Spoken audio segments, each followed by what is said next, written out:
Je vous invite à me rejoindre pour une aventure unique et captivante dans ce premier épisode, la chasse aux mails perdus de Madagascar. Au cœur d'une mission de gestion du changement pour une banque à Madagascar, découvrez les défis réels et inattendus auxquels j'ai été confrontée. Des mails non lus, des cultures différentes, une communication qui se perd. Comment ai-je surmonté ces obstacles pour assurer le succès du projet ? L'enthousiasme régnait en maître dans l'open space. Nous étions au début de la mise en place d'un programme de changement de système d'information en mission pour une banque à Madagascar. Les stratégies étaient validées et une première communication par mail avait été lancée auprès de l'ensemble des employés pour informer du changement qui allait avoir lieu. D'autres communications régulières du même style par mail étaient prévues dans le planning. L'équipe était confiante et pourtant... C'était le matin, l'heure de la pause café.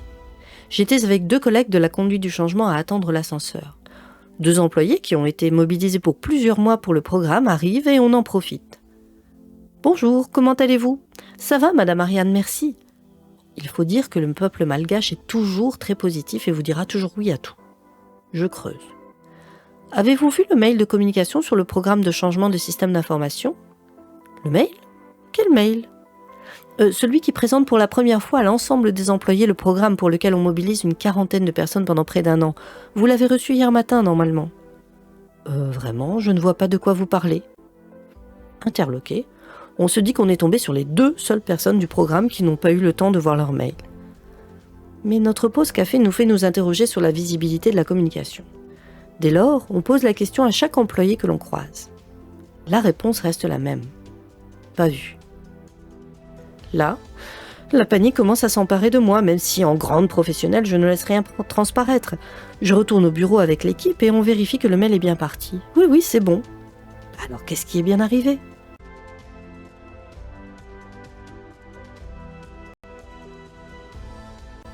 Pour cela, j'interroge 2-3 personnes à la direction du programme qui sont connectées de la même manière que les employés. Et là, soulagement ou pas ?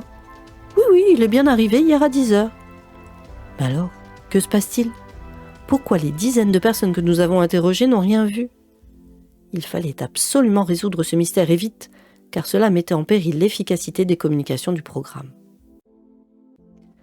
Nous avions 2 interlocutrices privilégiées sur le programme. Saonj, qui veut dire fleur d'aloès, et Voiran, fleur de nénuphar. 2 jeunes femmes malgaches dynamiques, toujours souriantes et bienveillantes. Bon, ne me demandez pas pourquoi nous ne leur avons pas demandé à elles d'emblée, elles étaient probablement occupées ou absentes à ce moment-là. Bref, nous allons les voir et leur posons la question. Elles font partie des 40 personnes de l'équipe programme, le mail a bien été envoyé, elles doivent l'avoir lu, ou au moins vu. Je m'empresse de leur poser la question et là, le drame. Elles n'ont rien vu passer. Comment ça, vous pouvez vérifier que le mail est au moins bien arrivé dans vos boîtes ? Les 2 jeunes filles s'exécutent et confirment après un temps de recherche. Ah oui, on a bien reçu le mail hier à 10h. Mais pourquoi ne l'avez-vous pas lu ? On n'est pas très mail dans la société, on n'a pas le réflexe. Au mieux, quand on voit que cela vient de monsieur le directeur, on regarde, c'est sûr, mais sinon... La catastrophe. La majeure partie de nos actions de communication sont prévues par mail, mais si personne ne les lit...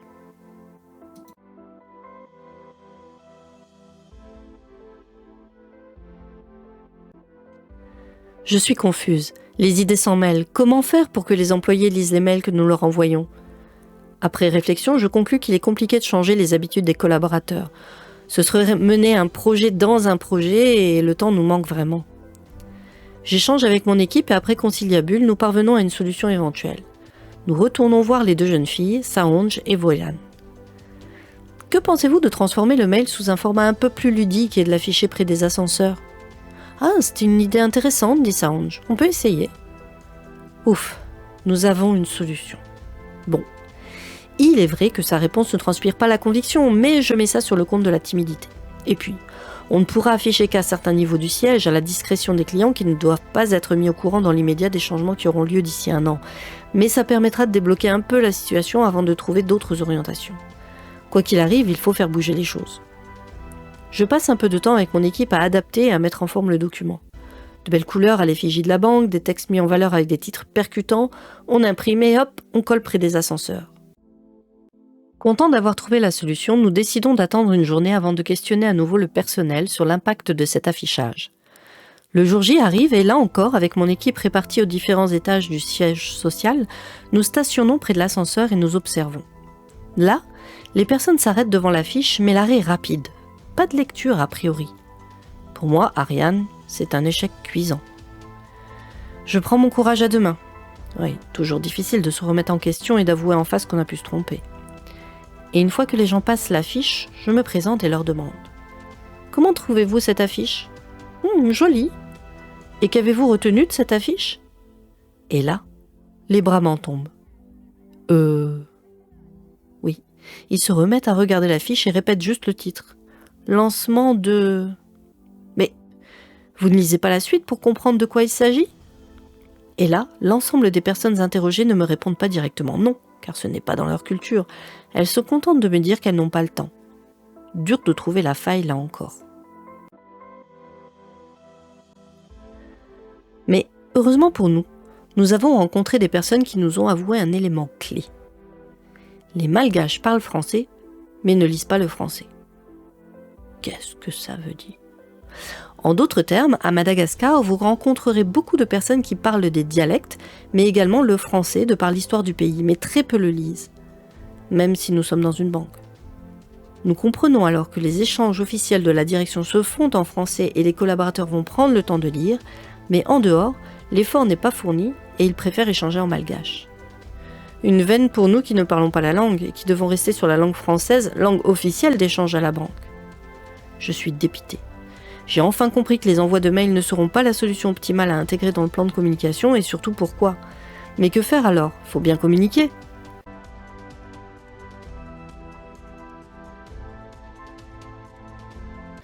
C'est l'heure de déjeuner. Je pars au restaurant à côté de la banque avec le directeur du programme, consultant comme moi. Il me parle de ses avancées, mais il voit que je ne suis pas très attentive. On s'installe à une table de la terrasse, il fait chaud. Le rat de l'établissement est dans le coin. Il passe souvent à la même heure pour ramasser les miettes que les clients ont pu laisser par terre. Mais je l'ignore. On commence à s'habituer, on ne l'embête pas, il ne nous embête pas. Lui, son souci, c'est de trouver à manger. Moi, c'est de trouver une solution à mes communications.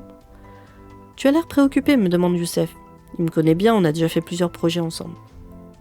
Je lui explique notre problématique depuis 2 jours et les différents tests effectués. Comme moi, il reste dubitatif et inquiet de ce que nous pourrions trouver comme solution.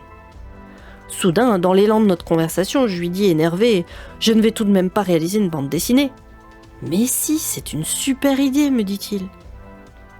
Alors, je sais que j'ai quelques bonnes notions de graphisme, mais on est en 2016 et les logiciels ne permettent pas encore de faire des choses simplifiées et rapides comme aujourd'hui. Soit, je n'ai pas le choix, je dois me lancer. C'est là que je crée ma première bande dessinée sous PowerPoint. Je peux vous dire que transformer un texte brut en conversation, créer des personnages, les designer et faire en sorte de ne pas mettre trop de texte, le tout dans un format court, c'est une épreuve de force. Mais j'essaye.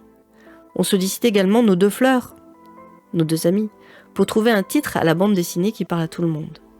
On leur fait traduire un mot ou une phrase en malgache que l'on intègre dans les bulles.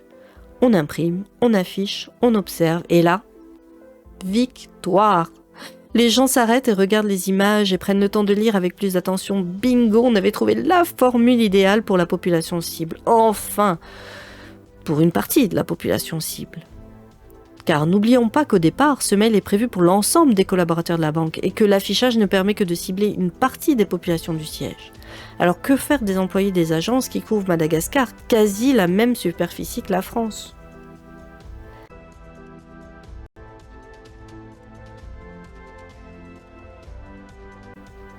Rapidement, nous décidons tout de même d'envoyer en parallèle de l'affichage ce même format BD pour l'ensemble des collaborateurs. Ça ne mange pas de pain et on se dit que certains d'entre eux prendront peut-être le temps d'ouvrir et de lire. Mais il nous fallait envisager une solution complémentaire pour être sûr que nos actions allaient toucher l'ensemble des concernés. Tant que je m'appelle Ariane, je ne lâcherai jamais le fil. C'est alors que j'ai lancé des ateliers de cartographie des influences. Kesako ? Ce sont des ateliers menés avec nos 2 fleurs qui connaissent très bien la banque et les collaborateurs. Département par département, nous allons déterminer les différents secteurs d'activité et nommer les responsables et ou sous-responsables selon la taille des secteurs. Ce tableau est grand et doit être visuel. Au fur et à mesure, il se remplit et représente l'ensemble de la banque, toute entité confondue. À partir de là, des interconnexions vont être établies grâce aux connaissances de nos deux fleurs. Ainsi, nous allons trouver que Vert, qui travaille au marché des particuliers, est marié avec Lailen de la finance et que Lailen est aussi ami très proche de Manjar qui travaille à l'informatique et ainsi de suite. On va alors évaluer le nombre et l'importance des connexions que chacun a avec les autres et on va pouvoir ainsi déterminer les interlocuteurs privilégiés qui seront nos ambassadeurs en communication. On pourra alors leur fournir leur rôle et des plans d'action spécifiques avec des transferts et remontées d'informations qu'ils communiqueront à nos deux fleurs en malgache et en français. Non seulement cela crée de nouveaux canaux de communication auxquels on n'avait pas forcément pensé, car on s'était contenté de dire qu'on allait nommer des relais de conduite du changement, et en plus on est assuré que les messages vont bien passer, les feedbacks également avec des réunions régulières avec ces relais.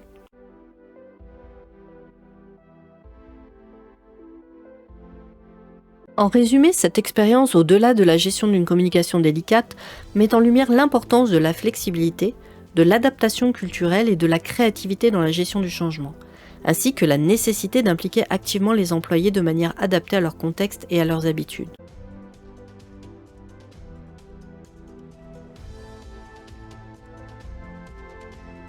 À partir de cette expérience, plusieurs conclusions en termes de gestion du changement peuvent être tirées. D'un point de vue adaptation culturelle, l'histoire souligne l'importance de comprendre et de s'adapter à la culture locale. La réalisation que les employés malgaches, bien qu'ils parlent français, ne lisent pas couramment le français, met en lumière l'importance de tenir compte des spécificités culturelles dans la communication lors d'un changement. D'un point de vue communication adaptative, il est crucial d'adapter les méthodes de communication aux préférences et aux habitudes des employés. Dans ce cas, la transition d'une communication par email à une bande dessinée affichée près des ascenseurs a été nécessaire pour atteindre efficacement l'audience cible. Parlant de la connaissance approfondie des employés, les ateliers de cartographie des influences ont permis de mieux comprendre les connexions interpersonnelles au sein de l'organisation. Cela a permis d'identifier des relais influents qui peuvent jouer un rôle crucial dans la transmission des messages et dans la réception des retours d'informations. D'un point de vue prise en compte des réalités locales, la compréhension que les employés peuvent ne pas être habitués à lire les emails a conduit à la recherche de solutions alternatives. Dans un contexte où la communication écrite n'est pas la norme, il est important de s'adapter et de trouver des moyens plus efficaces de transmettre les informations. Mais pensons également à la créativité dans la solution. Face à des défis inattendus, la créativité et la flexibilité dans la recherche de solutions sont essentielles. La décision de créer une bande dessinée a été une réponse innovante au problème initial de la non-lecture des emails. L'engagement des employés également. L'observation du comportement des employés face à l'affichage de la bande dessinée a montré l'importance de susciter l'engagement. Les employés étaient plus enclins à s'arrêter et à lire lorsqu'ils étaient intrigués ou divertis, soulignant l'importance d'impliquer émotionnellement le public cible. N'oublions pas l'évaluation continue et les ajustements. La narration met en évidence l'importance d'une évaluation régulière des méthodes de communication mises en place. La réaction initiale à l'affichage de la bande dessinée a été évaluée, conduisant finalement à l'envoi par email en parallèle pour atteindre un public plus large. Et enfin, l'utilisation de relais influents. Les ateliers de cartographie des influences ont montré que l'identification de relais influents au sein de l'organisation peut améliorer fortement la diffusion des messages de manière plus organique. Allez, Velom, qui veut dire au revoir en malgache. C'était Ariane Changeux, exploratrice du changement. Restez curieux et connectés pour la suite de Ariane Changeux Picture Show.